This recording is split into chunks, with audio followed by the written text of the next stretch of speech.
Baruch here with genConnect.com, and we're joined today by former Secretary of State Madeleine Albright. So nice to see you. Great to be with you. Thanks for being here. When you think about all the issues right now that the United States is facing internationally, what stands out to you as the biggest? Well, there are a number of them that it's always hard to pick out the biggest, but I do think that our problems with energy and environment are the biggest ones because they have the longest term effect in many ways.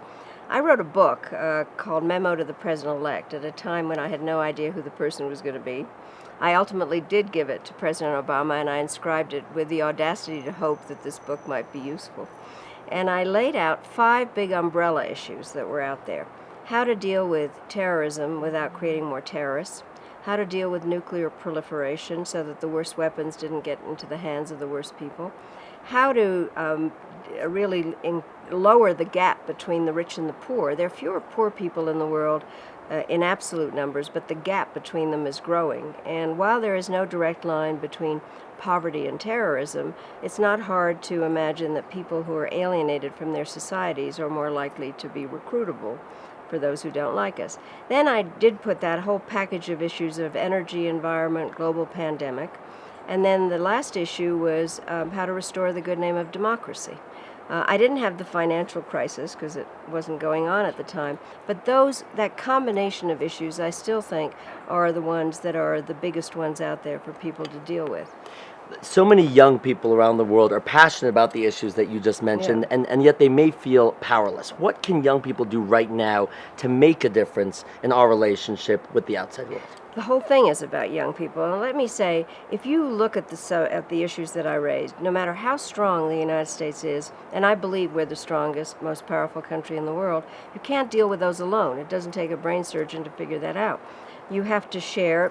Americans don't like the word multilateralism. It has too many syllables and it ends in an ism. But basically it's just partnering.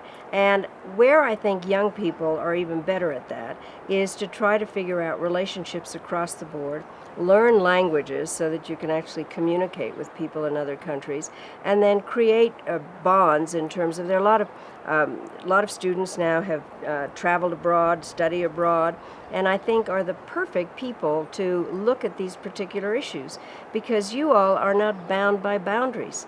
You are technically savvy, you can communicate with anybody in the world, and those issues that I raised cannot be solved by the United States alone. Our generation screwed a lot of things up. You guys have to unscrew it. Well, that's quite the task. You spoke about technology. How do you think social media has transformed diplomacy? I think in many, many different ways. First of all, it's interesting because diplomacy, I teach about this a lot, is that John Adams, when he went abroad, kind of disappeared for 2 years, negotiated some treaties, and then came back and hoped that the Senate would give advice and consent to ratifications. Now our ambassadors have to provide information back very quickly, but often social media provides the information back even faster. And then Washington has to react to it on a 24/7 cycle, and that makes it very hard. So the time that was there in order to kind of take considered decisions has changed everything. The other thing that has changed everything is the whole aspect of social media kind of loosing the voices of a lot of people in countries without the channels there to absorb everything. So we are watching what's going on in Egypt at this time, and in terms of how social media affected that whole awakening, and it continues to do that, and diplomacy kind of has to get its arms around it, but it's difficult. It's changed everything. Secretary Albright, you've given advice to so many people. What is the best piece of advice you've ever received? The best piece, and I pass this on, is to listen. Because often people in decision-making roles are always kind of telling people what to do without really listening, and not just listening to people that tell you what they think you want to hear, but in fact to listen to a lot of diverse voices.